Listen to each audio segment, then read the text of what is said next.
உங்கள் முன்னால் ஈரோடு மண்ணில் நம் கொள்கை தலைவர் மண்ணில் வெற்றி தலைவர் இதோ வருகிறார்.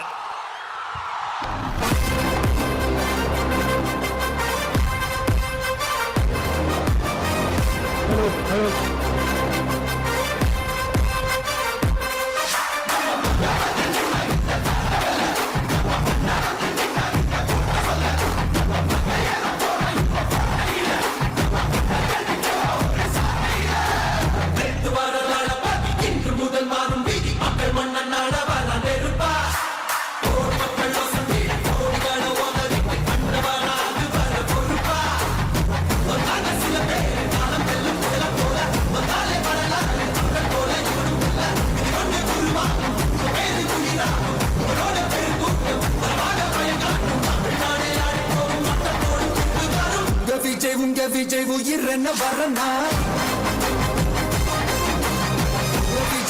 விஜய் எளியவன் குரல்னா விஜய் தனியா இல்ல கடல்னா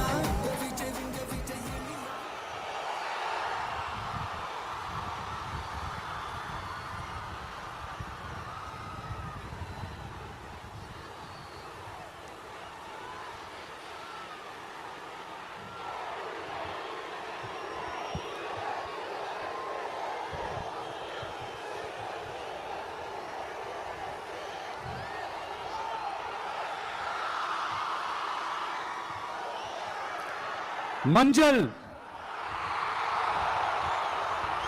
மஞ்சள் பொதுவா நல்ல காரியங்கள் ஸ்டார்ட் பண்றதுக்கு முன்னாடி இந்த மஞ்சள் எடுத்து வச்சு தான் ஸ்டார்ட் பண்ணுவாங்க.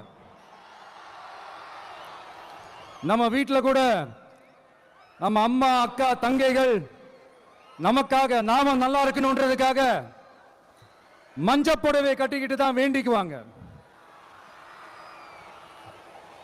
அப்படி அந்த மஞ்சள்னாலே ஒரு தனி வைப்பு தாங்க. நம்ம கொடியில கூட அந்த வைப்ரண்டான அந்த எனர்ஜெட்டிக்கான அந்த மஞ்சள் இருக்குமே, அந்த மாதிரி மங்களகரமான மஞ்சள் விளையிற பூமி தான் இந்த ஈரோடு பூமி. இங்க வந்து மஞ்சளை பத்தி பேசாம வேற எங்க போய் பேசுறது? அது மட்டும் இல்ல, இங்க ஒரு மகத்தான ஒரு மனிதரை பத்தி நம்ம பேசியே ஆகணும். இந்த ஈரோடு மண் விவசாயத்துக்கும் பேர் போன மண். இங்க நடக்கிற அந்த விவசாயத்துக்கு மிக முக்கியமான ஒரு கவசமா இருக்கிறது என்ன தெரியுமா? காளிங்கராயன் அணை, காளிங்கராயன் கால்வாய்.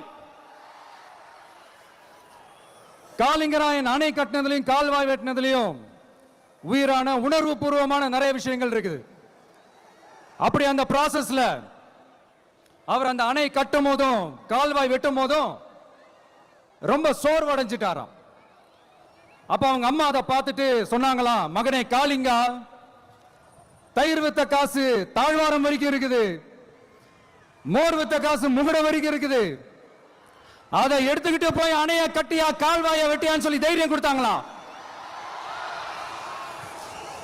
பெத்த அம்மா கொடுக்கிற அந்த தைரியம் இருக்கு பாருங்க, அதை தாண்டி வேற எதுவுமே கிடையாதுங்க.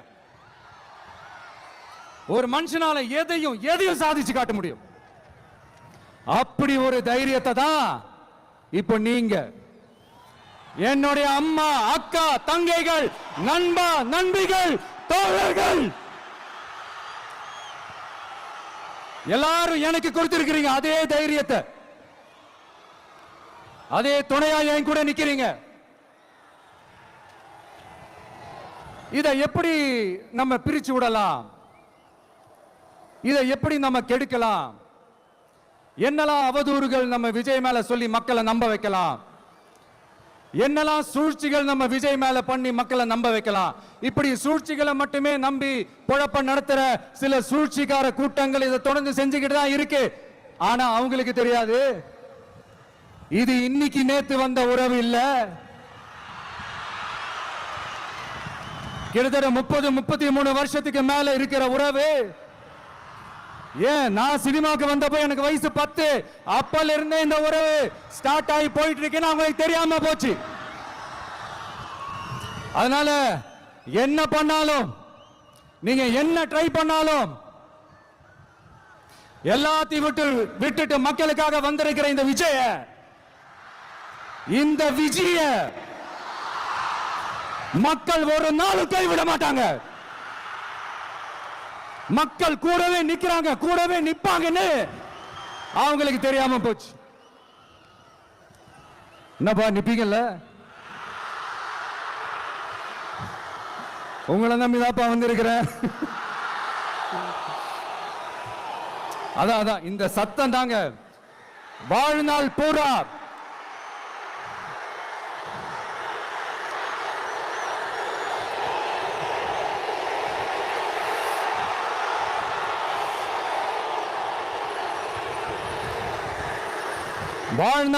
உங்களுக்கு நன்றியோடவே இருப்பேன். இப்போ நம்ம காளிங்கராயன் அவர்கள் அணையை கட்டுறதுக்காக பவானிக்கு போய் பார்க்கும்போது ஒரு இடத்துல ஒரு பாம்பு வந்து உட்கார்ந்துச்சான், படுத்துச்சான். அது படுத்த இடத்துல தான் அவர் அணையை கட்ட ஸ்டார்ட் பண்ணாராம். அப்புறம் அந்த பாம்பு வளைஞ்சி நெளிஞ்சி போற இடத்துல எல்லாம் கால்வாயை வெட்டினார்னு சொல்லி சில வாய்மொழி கதைகள்லாம் சொன்னாங்க. தண்ணியை சேமிச்சு வச்சு குடிக்கிறதுக்கும் விவசாயத்துக்கும். தம்பி கீழே இறங்கு, தம்பி கீழே இறங்குப்பா, ப்ளீஸ் கீழே இறங்குப்பா.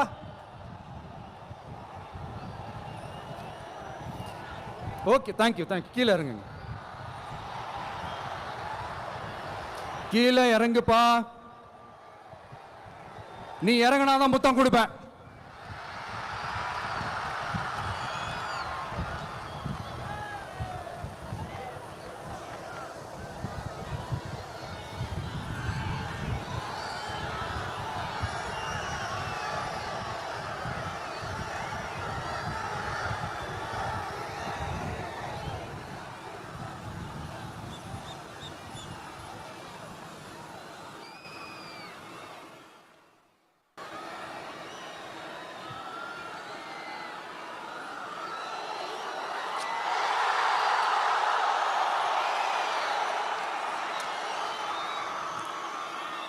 இப்படி தண்ணியை சேமிச்சு வச்சு குடிக்கிறதுக்கும் விவசாயத்துக்கும் வழி வகுக்கிறது எவ்வளவு பெரிய ஒரு நல்ல விஷயம்.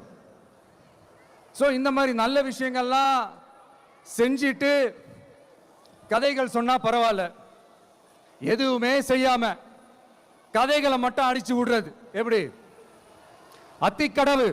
அத்திக்கடவு அவிநாசி திட்டத்தை இன்னும் விரிவுபடுத்தினா அந்த 3 மாவட்டத்தில் இருக்கிற லட்சக்கணக்கான மக்களுக்கு எவ்வளவு பிரயோஜனமா இருக்கும்.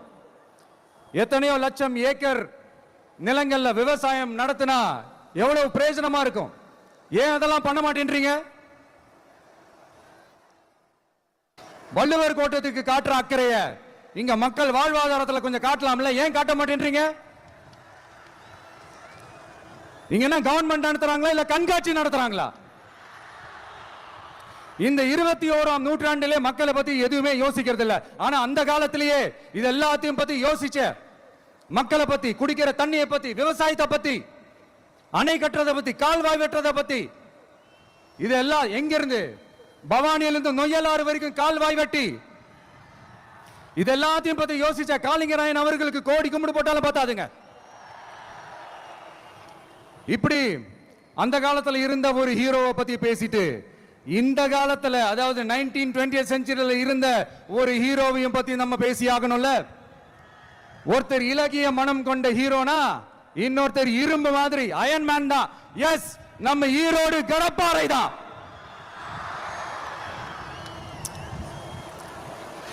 ஒட்டுமொத்த தமிழ்நாட்டையே திருப்பி போட்ட சீர்திருத்த நெம்புகோல் ஈரோடு மாவட்டத்தில் பிறந்த அவர்தான்.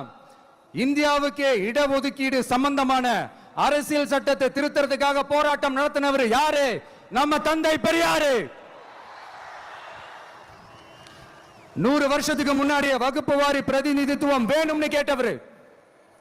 அன்னைக்கும் சரி இன்னைக்கும் சரி ஒரு ஆச்சரியத்தோட பார்க்கக்கூடிய ஒரு மனிதர், நம்மளுடைய கொள்கை தலைவர். அப்ப அண்ணாவும் எம்ஜிஆரும் யாரு?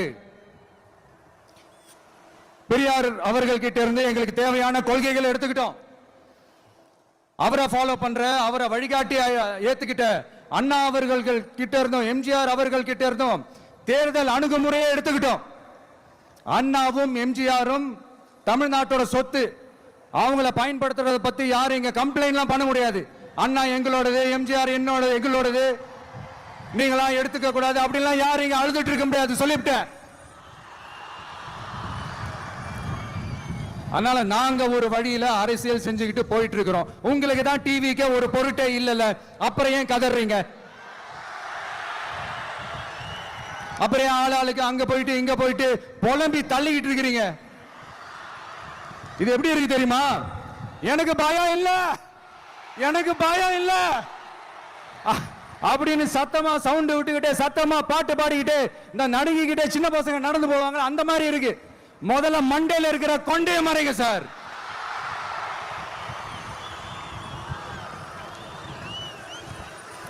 சும்மா மாறு வேஷத்துல மறு வச்சுக்கிட்டு மீடியா ஆளு, ரேடியோ ஆளுன்னு இவங்க ஆளுங்களை மாத்தி மாத்தி அனுப்பிக்கிட்டு இதெல்லாம் என்ன மக்களுக்கு தெரியாதுன்னு நினைச்சிட்டு இருக்கீங்களா? மக்கள் எல்லாத்தையும் உன்னிப்பா கவனிச்சிட்டு இருக்காங்க. அதனாலதான் சொல்றேன், உங்களுக்கு நீங்க கொள்ளையடிச்சு வச்சிருக்கிற காசு தான் துணை. ஆனா எனக்கு என் மேல எல்லையில்லா பாசம் வச்சிருக்கிற இந்த மாசு தான் துணை.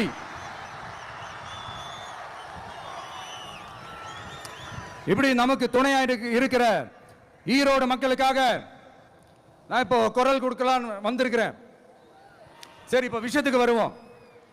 பெரியார் அவர்கள் கிட்ட இருந்த அந்த செல்வாக்கையும் அந்த பதவிகளையும் அந்த பவரையும் வச்சுக்கிட்டு அவர் என்ன சொன்னார் தெரியுமா? இவ்வளவு செல்வாக்கு, இவ்வளவு பதவிகள், இவ்வளவு பவர் இருந்தோம் நான் ஒரு 5 பைசா காசு சம்பாதிச்சிருப்பேனா? எனக்கோ இல்ல என் குடும்பத்துக்கோ பட்டங்கள் வேணும், பதவி வேணும்னு ஏதாவது கேட்டிருப்பேனா? இல்ல ஏதாவது லாபம் பார்த்திருப்பேனா? இல்ல எதுக்காவது ஆசைப்பட்டிருப்பேனா? ஆனா அவர் பேரை சொல்லிக்கிட்டு அவருடைய கொள்கையை ஃபாலோ பண்றதா சொல்லிக்கிட்டு இப்ப ஆட்சியில இருக்கிறவங்க என்னெல்லாம் செய்யறாங்கன்னு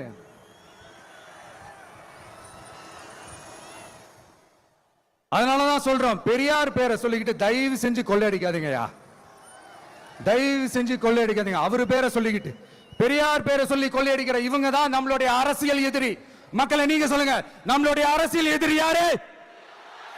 நம்மளுடைய கொள்கை எதிரி யாரு? ரிப்பீட், நம்மளுடைய அரசியல் எதிரி யாரு? நம்மளுடைய கொள்கை எதிரி யாரு? உங்களுக்கு புரியுதுல்ல? எனக்கு அது போதும்யா, எனக்கு வேற எதுவுமே தேவையில்லை.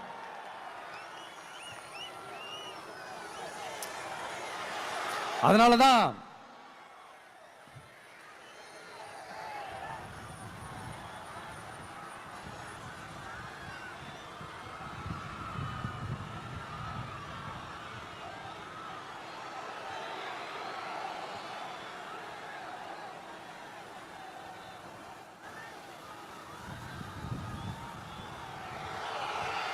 உங்களுக்கு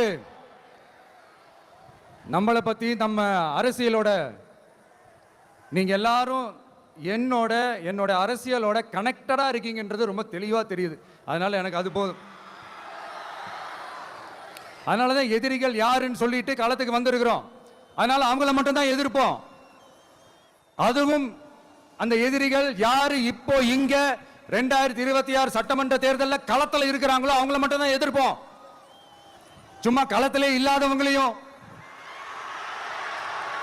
களத்துக்கும் அவங்களுக்கும் சம்பந்தமே இல்லாதவங்களையும் எதிர்க்கிற ஐடியாலாம் இல்ல பாஸ். நீங்க கேட்கிறீங்கன்றதுக்காக எல்லாம் எதிர்த்துட்டு இருக்க முடியாது பாஸ். எங்களுக்கு நிறைய வேலை இருக்குது.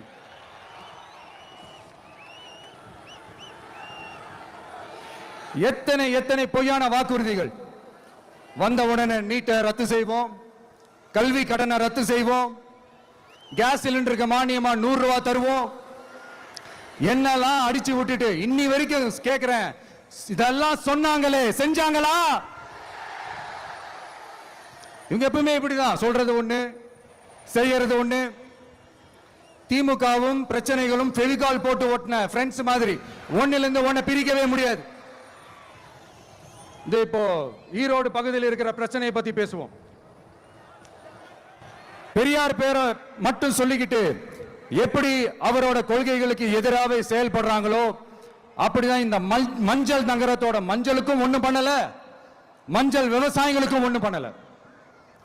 ஆராய்ச்சி மையம், சிறப்பு மையம்னு கோடி கோடியா டெண்டர் விட்டாங்க, பேருக்கு கட்டிடத்தை கட்டினாங்க. ஆனா உலகமே போட்டி போட்டு வாங்குற மஞ்சளை மதிப்பு கூட்டி விற்பனை செய்ய, அதாவது அதோட வேல்யூ இன்கிரீஸ் பண்ணி நம்ம விவசாயிகளுக்கும் இந்த மாவட்ட மக்களுக்கும் நன்மை செய்ய இதுவரைக்கும் என்ன செஞ்சிருக்காங்கன்னு யோசிச்சு பார்த்தா ஒரு பெரிய ஜீரோ தான். கரும்பு நெல்லுக்கு அரசாங்கம் விலை பிக்ஸ் பண்றாங்க, அதையும் ஒழுங்கா பண்றதில்ல, ஒவ்வொரு முறையும் பிரச்சனை. அங்க நெல் கொள்முதல் செய்யறதுல ஊழல். சரி, நாம கஷ்டப்பட்டு விளைய வச்சது வீணா போக கூடாதுன்னு நினைச்சு நம்ம விவசாயிகள் கேட்கிற லஞ்சத்தை கொடுத்தாலும் அதுக்கப்புறம் கூட அந்த கொள்முதல் ஒழுங்கா நடக்கிறது இல்லை.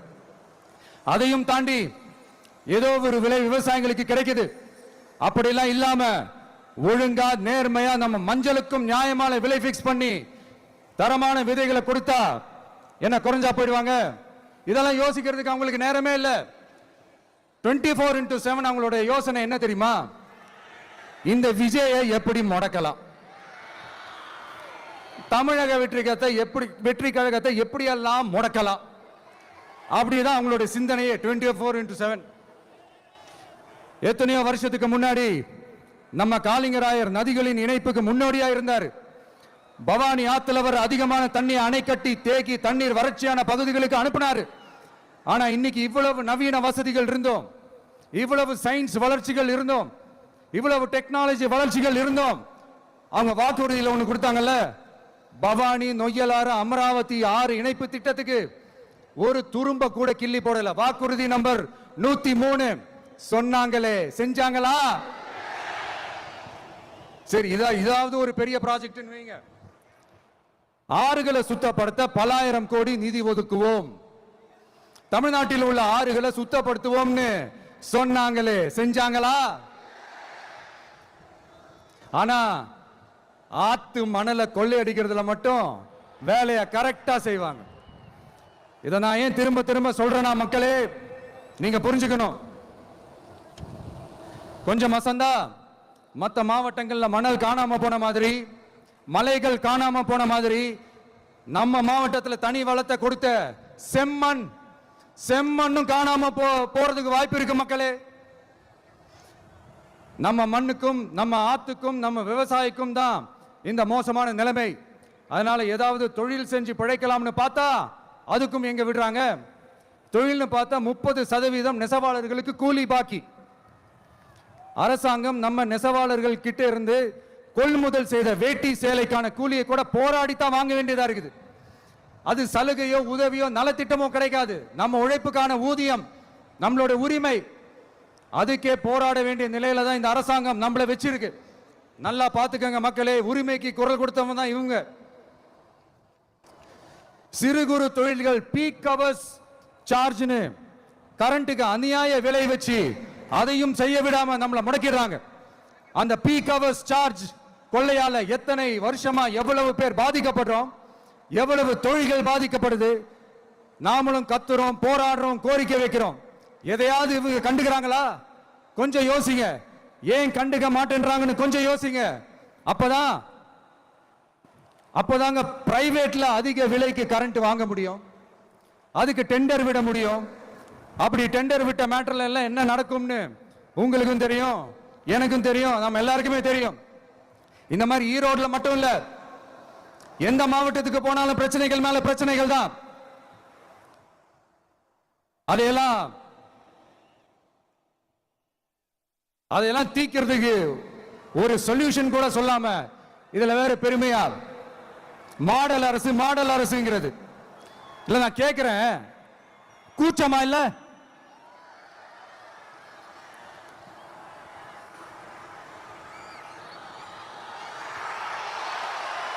இதெல்லாம் கேட்டா அப்படியே நம்ம பக்கம் யூட்டர்ன் அடிச்சு வந்துருவாங்க. விஜய் என்ன அரசியல பேச மாட்டேன்றாரு, விஜய் என்ன சினிமா டயலாக் மாதிரி பேசுறாரு, விஜய் என்ன பஞ்ச் டயலாக் பேசுறாரு, விஜய் என்ன 10 நிமிஷம் தான் பேசுறாரு, 9 நிமிஷம் தான் பேசுறாரு. நான் எத்தனை நிமிஷம் பேசினா உங்களுக்கு என்ன சார்? நான் எப்படி பேசினா உங்களுக்கு என்ன சார்? உள்ள விஷயம் என்னன்னு பாருங்க சார். ஒவ்வொரு மாவட்டத்துக்கும் போய் மக்கள் ஃபேஸ் பண்ற பிரச்சனைகளை எடுத்து பேசிட்டு இருக்கிறேன். பின்ன அது அரசியல் இல்லாம வேற எதுதான் அரசியல்? உங்களை மாதிரி தனிப்பட்ட முறையில தரக்குறைவா அசிங்கமா பேசுறதுதான் அரசியல்னா அந்த அரசியல் நமக்கு வராது. வராதுன்னா நல்லாவே வரும்.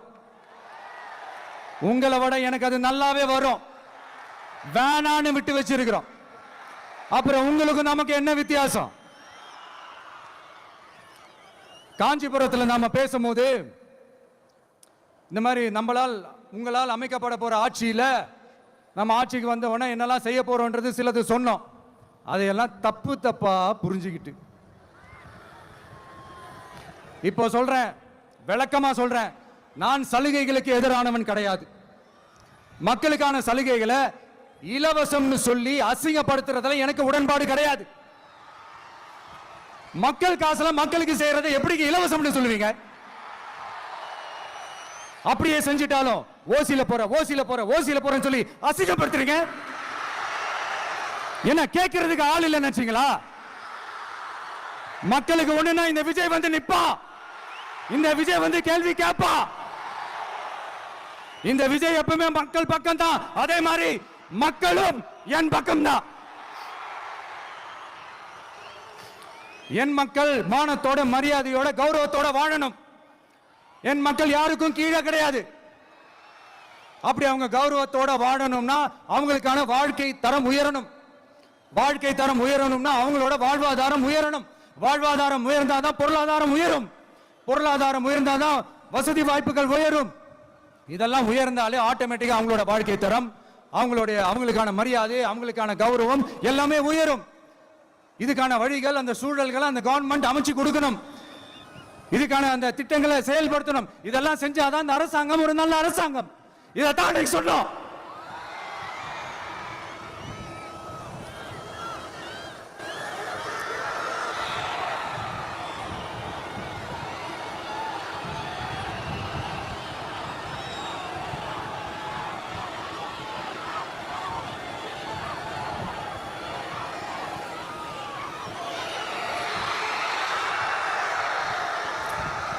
இதைத்தான் இன்னைக்கு சொன்னோம். உடனே சொன்னா மட்டும் போதுமா? எப்படி செயல்படுத்துவீங்க? நாங்க என்ன வாயிலே வடை சுடுறதுக்கு டிஎம்கேவா? டிவி கேடா?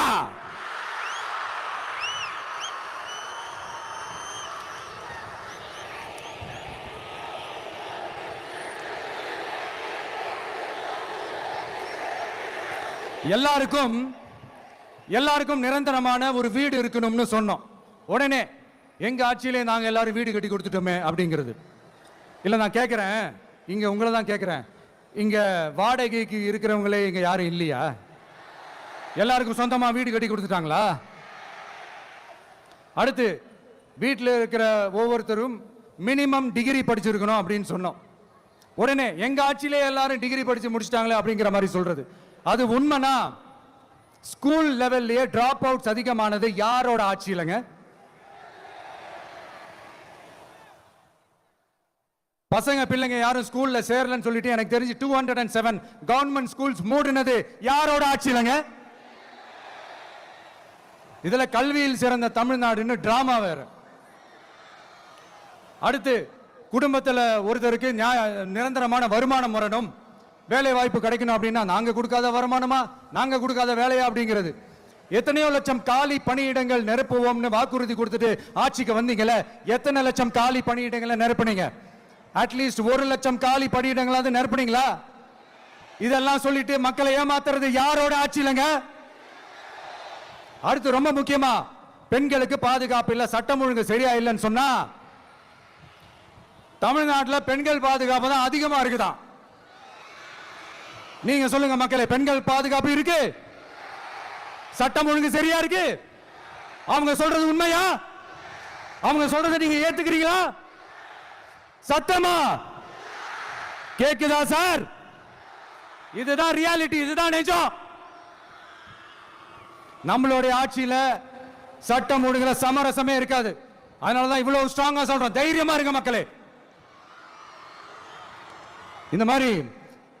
இந்த மாதிரி விஷயங்கள்லாம் நம்ம மக்கள் கிட்ட எடுத்து சொன்னா உடனே இந்த இது எடுத்துட்டு வந்துருவாங்க.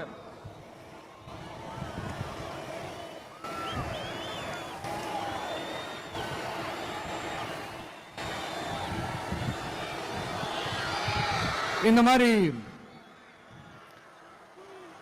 இதெல்லாம் என்னென்ன செய்ய போறோன்றது சிலதெல்லாம் காஞ்சிபுரத்தில் சொன்ன மாதிரி சொன்னா எல்லாத்தையும் தப்பு தப்பா திருச்சி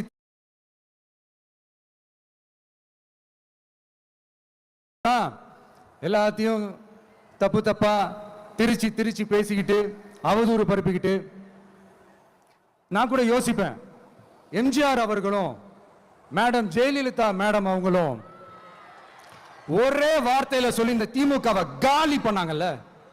நான் கூட யோசிப்பேன், ஏன் இவ்வளவு ஹார்ஷா பேசுறாங்க, ஏன் இவ்வளவு ஹார்ஷா அவங்கள திட்டுறாங்கன்னு யோசிச்சது உண்டு. இப்பதானே புரியுது. அவங்க ரெண்டு பேரும் சொன்னதை இப்ப நானும் ரிப்பீட் பண்றேன். திமுக ஒரு தீய சக்தி. திமுக அவங்க ரெண்டு பேரும் சொன்னதை இப்ப நானும் ரிப்பீட் பண்றேன். திமுக ஒரு தீய சக்தி. திமுக ஒரு தீய சக்தி. திமுக ஒரு தீய சக்தி. திமுக ஒரு தீய சக்தி. தீய சக்தி தீய சக்தி தீய சக்தி. என் நெஞ்சில் குடியிருக்கும் ஈரோடு மக்களே,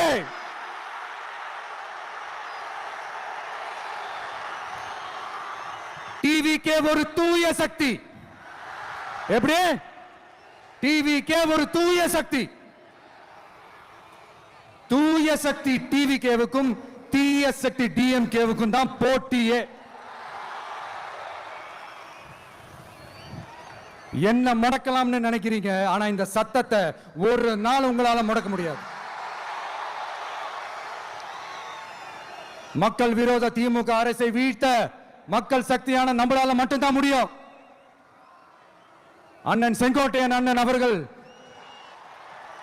நம்ம கூட வந்து சேர்ந்தது நமக்கு ஒரு மிகப்பெரிய ஒரு பலம். அந்த மாதிரி செங்கோட்டையன் அண்ணன் அவர்கள் மாதிரி இன்னும் நிறைய பேர் வந்து சேர இருக்கிறாங்க. அவங்க எல்லாருக்குமே அந்த உரிய அங்கீகாரத்தை கொடுப்போம். அது மட்டும் இல்ல, அப்புறம் இன்னொரு விஷயம் சொல்ல மறந்துட்டேன்.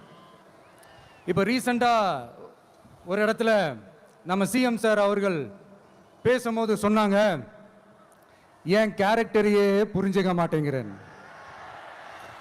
இது சினிமா டயலாக் இல்லையா? நான் ஏதாவது பேசினா சினிமா டயலாகா? சார் பேசினா அது சினிமா டயலாக் இல்லையா? சிலப்பதிகாரத்திலிருந்து எடுத்ததா அந்த லைன். என் கேரக்டரையே புரிஞ்சுக்க மாட்டேன்றது. உங்களை எப்படிதான் சார் புரிஞ்சுக்கிறது? எந்தெந்த விஷயத்துலலாம் சார் உங்க கேரக்டர் நாங்க புரிஞ்சுக்கிறது? அதையும் நீங்களே சொல்லிட்டீங்கன்னா கொஞ்சம் நல்லா இருக்கும் சார். சட்டம் ஒழுங்குல நாடே சந்தி சிரிக்குது, அதுலையா? பெண்கள் பாதுகாப்புல நாடே சந்தி சிரிக்குது, அதுலையா? பொய் வாக்குறுதிகளா கொடுத்து ஏமாத்தி ஆட்சிக்கு வந்தீங்களே, அதுலையா? எதுலதான் சார் உங்க கேரக்டர் நாங்க புரிஞ்சுக்கிறது? ஆனா ஒண்ணு, தமிழ்நாட்டில் ஆட்சி செய்யற நீங்களும் சரி, ஒன்றியத்தில் ஆட்சி செய்யறவங்களும் சரி, நீங்க ரெண்டு பேரும் முதல்ல என்னோட கேரக்டரை புரிஞ்சுக்கணும் சார். என்னோட கேரக்டர்னு சொன்னது நம்ம மக்களோட கேரக்டர். 2026 சட்டமன்ற தேர்தலோட அந்த கேரக்டரே கொஞ்சம் வேற மாதிரி சார். அதை கொஞ்சம் தயவு செஞ்சு நீங்க புரிஞ்சுக்கணும் சார். புரிஞ்சுக்கலன்னா மக்களே உங்களுக்கு புரிய வைப்பாங்க சார். கான்பிடென்டா இருங்க சார், நல்லதே நடக்கும் சார். வெற்றி நிச்சயம் சார். மீண்டும் சந்திக்கும் வரை நன்றி, வணக்கங்க சார். நண்பா, நண்பிகள், இங்க வந்து எல்லாம் வந்து பார்த்தோம், எல்லாம் நல்லபடியா நடந்தது. சேஃபா வந்துட்டு சேஃபா வீட்டுக்கு போயிடுங்க. எனக்கு எல்லாத்தையும் விட நீங்க தான் எனக்கு முக்கியம். தயவு செஞ்சு சேஃப்டியா போயிட்டு வாங்க. ஒரு ஈரோடு செல்ஃபி ஒன்று எடுப்போமா?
2026 சென்ட் ஜோர்ஜ் கவுண்டையில் முதலமைச்சராக தலைவர் வருவதற்காக அண்ணன் செங்கோட்டையிலும் செங்கோலை தருகிறார்.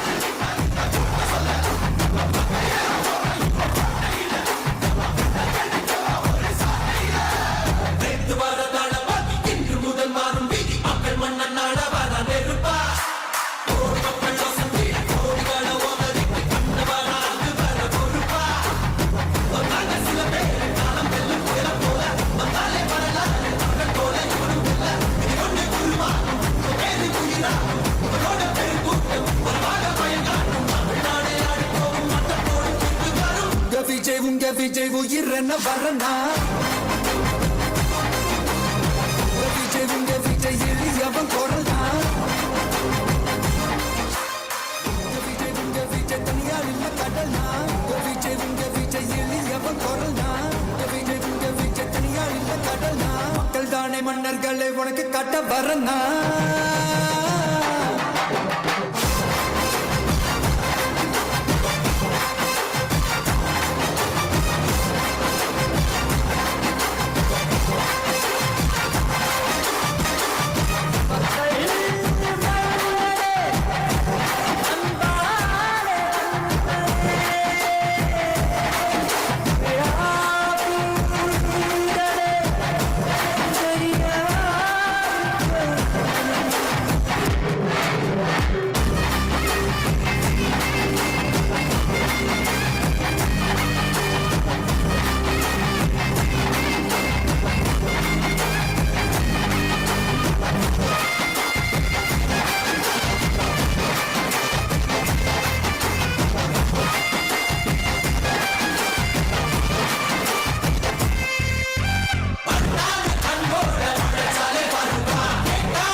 விஜய் உயிர் என்ன வரனா விஜய் உங்க விஜய் எளியவன் குரல்னா விஜய் உங்க விஜய் தனியார் இல்ல கடல்னா விஜய் உங்க விஜய் எளியவன் குரல்னா விஜய் உங்க விஜய் தனியார் இல்ல கடல்னா மக்கள் தானே மன்னர்களை உனக்கு கட்ட வரனா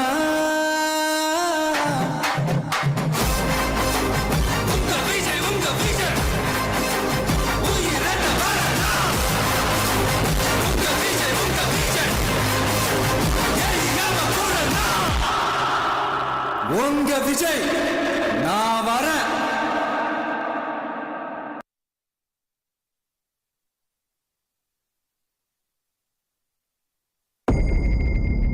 மக்கள் மன்னரே அன்பாரே அண்ணனே வியாபூரனே பெரியாரின் பேரனே மன்னா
விஜய் உங்க விஜய் உயிரன வரனா விஜய் உங்க விஜய் எளியவன் குரல்னா விஜய் உங்க விஜய் தனியால் இல்ல கடல்னா விஜய் உங்க விஜய் எளியவன் குரல்னா விஜய் உங்க விஜய் தனியால் இல்ல கடல்னா மக்கள் தானே மன்னர்களை உனக்கு கட்ட வரனா